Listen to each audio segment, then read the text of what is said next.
और एक स्थिति ऐसी आई कि मेघनाद ने वीर घातनी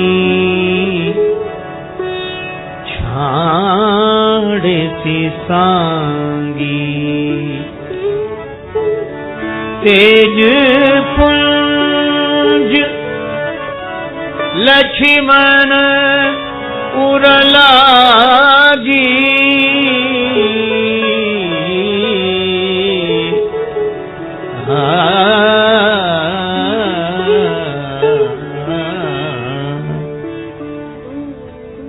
लक्ष्मण जी के वक्ष को विदीर्ण कर दिया मेघनाद की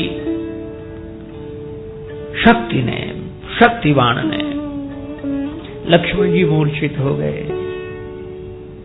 और कितना बढ़िया संकेत है कि काम का बाण जिसे लगता है वह बेहोश हो जाता है। यही तो मूर्छा है। काम का बाण जिसे लगता है उसे फिर होश नहीं रहता, वह बेहोश हो जाता है। लेकिन उपाय क्या है? जो मन कामनाओं के वेग के कारण, प्रहार के कारण मूर्छित हो जाए, उसको फिर से होश में लाना हो तो उपाय क्या? पहला काम तो सबसे बढ़िया यह हुआ कि हनुमान जी महाराज आ गए और हनुमान जी ने लक्ष्मण जी को गोद में उठा लिया। हनुमान जी ने लक्ष्मण जी को गोद में उठाया और हनुमान जी ले आए तो लक्ष्मण जी को राम जी की गोद में डाल दिया।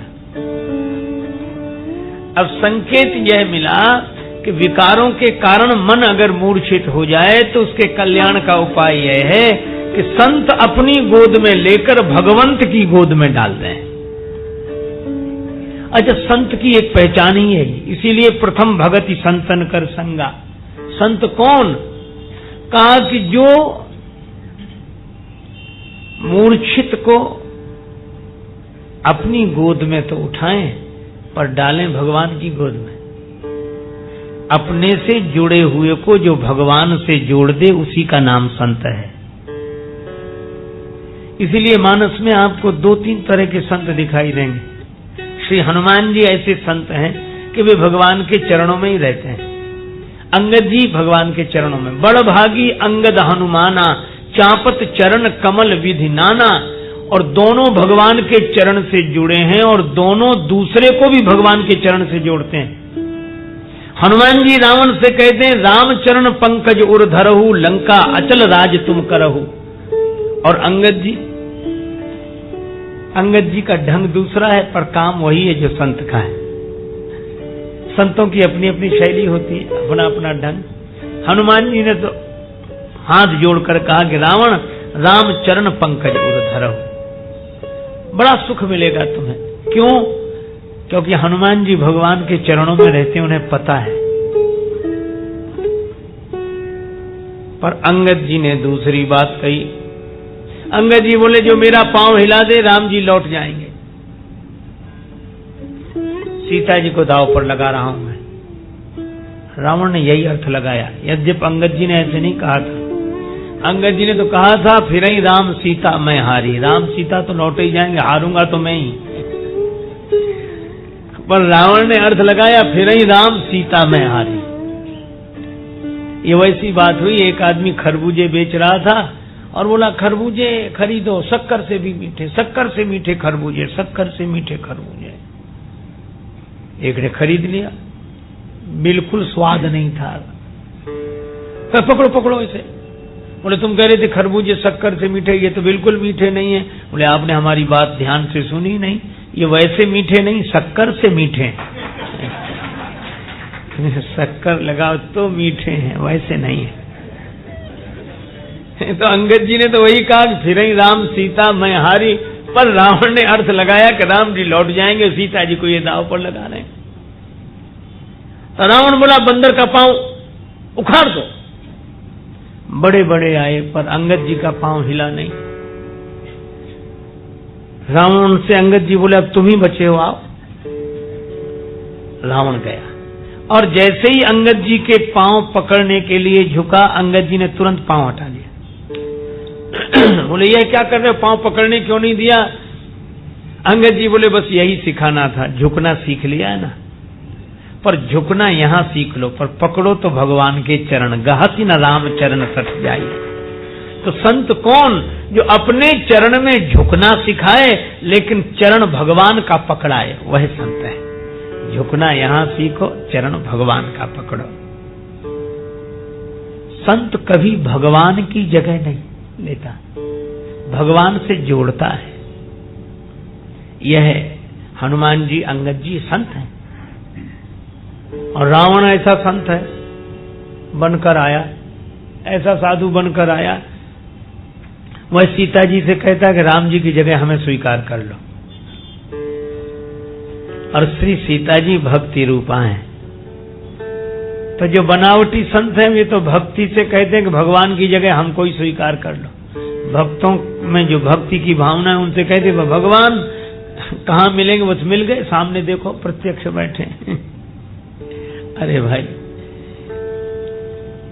रावण भगवान का विरोधी है, और काल ने भी हनुमान जी को संजीवनी बूटी लेने नहीं जाने देता। और संजीवनी बूटी क्या? रघुपति भगति सजीवन मूढ़ी, वो भक्ति का विरोधी। तो भक्ति का विरोधी कोई संत नहीं हो सकता, भगवान का विरोधी कोई संत नहीं हो सकता। संत वह है जो प्राणी को भक्ति से और भगवान से जोड़े। हनुमान जी ने इसीलिए अपनी गोद में उठाया और राम जी की गोद में डाल दिया। बहुत दिन बाद एक चर्चा हो रही थी श्री राम दरबार में, पुरानी बातों को याद करके, कि धन्य है जटायु जी, वे ऊपर से नीचे गिरे तो राम जी ने अपनी गोद में उठा लिया। दूसरे बोले धन्य है संपाति, वे भी ऊपर से नीचे गिरे, पर संपाति को महात्मा चंद्रमा थे, उन्होंने गोद में उठा लिया। तो कहा कि धन्य कौन? एक को परमात्मा की गोद मिली, एक को महात्मा की। तो किसी ने कहा कि देखो, पहली बात तो ये कि गिरते हुए को दो ही अपनी गोद में उठाते हैं, या महात्मा या परमात्मा। तो फिर धन्य कौन है? कुछ लोग बोले धन्य है संपाति जिन्हें महात्मा की गोद मिली, दूसरे बोले धन्य है जटायु जिन्हें परमात्मा की गोद मिली। अब इस पर जब अपने अपने मत की स्थापना करने लगे लोग, तो श्री लक्ष्मण जी ने कहा मुझसे पूछो, आप बताओ। लक्ष्मण जी बोले न धन्य है जटायु न संपाति। बोले संपाति को महात्मा की गोद तो मिली पर परमात्मा की नहीं मिली, और जटायु जी को परमात्मा की गोद मिली पर महात्मा की नहीं मिली। फिर धन्य कौन है? लक्ष्मण जी बोले धन्य तो मैं हूं। किस दिन यह धन्यता मिली? बोले जिस दिन मैं मूर्छित हुआ, पहले हनुमान जी ने गोद में उठा लिया, फिर राम जी की गोद में डाल दिया, मुझे महात्मा की गोद भी मिली और परमात्मा की भी गोद मिली। मेरे जैसा धन्य कौन? राम जी की गोद में लक्ष्मण जी।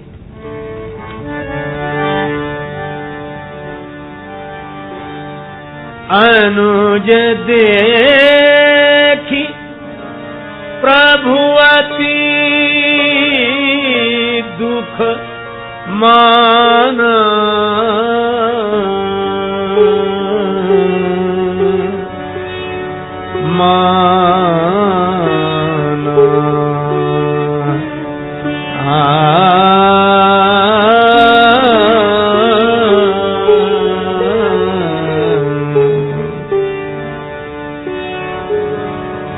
राम जी रोने लगे।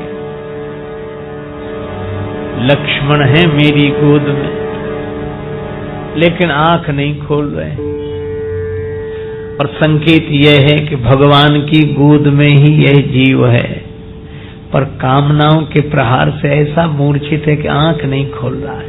आंख खोल दे तो भगवान की गोद में तो है ही।